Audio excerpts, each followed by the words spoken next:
চলছে ইলিশের মৌসুম। জেলেদের জালে ধরা দিচ্ছে পর্যাপ্ত ইলিশ। আর গৃহিণীরাও হাতে পেয়ে সেই ইলিশ থেকে করছেন ইলিশ ভাজা, ইলিশের ভর্তা, সরষে ইলিশ, ভাপা ইলিশ কিংবা পাতুরি।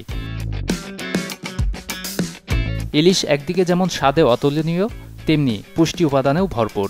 পুষ্টিবিদদের মতে ইলিশে রয়েছে প্রোটিন, ক্যালসিয়াম, ভিটামিন সি, শর্করা ও খনিজের মতো উপাদান।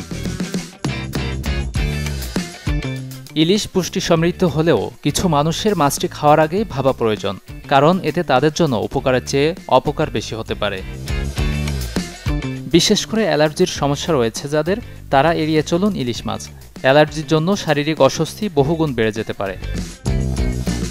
অন্তঃসত্ত্বা কিংবা সদ্য মায়েদেরও ইলিশ মাছ এড়িয়ে যাওয়া ভালো। একান্তই খেতে চাইলে চিকিৎসকের পরামর্শ নিয়ে খাওয়া ভালো।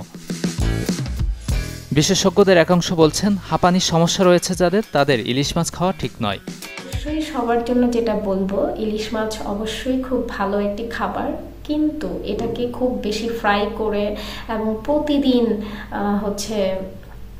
সর্ষে ইলিশ করে খাওয়া যাবে না। এটা ঝোল করে বিভিন্ন মাঝে মাঝে তরকারির সাথে মিক্সড করে, এবং সবসময় চেষ্টা করবেন যে ইলিশ মাছটাকে সারা বছর না খেয়ে ইলিশের সিজনেই খেতে, এবং এটাকে ঝোল ঝোল করে খাওয়া ট্রাই করতে হবে। তা না হলে এটা সবার জন্যই হেলথ হ্যাজার্ড হয়ে উঠবে। গ্যাস্ট্রিকের সমস্যা থাকলেও ইলিশ মাছ এড়িয়ে চলা ভালো। যাদের কিডনিজনিত সমস্যা আছে তারাও এড়িয়ে চলুন এই মাছটি। প্রয়োজনে চিকিৎসকের পরামর্শ নিন। Desk report, channel 24।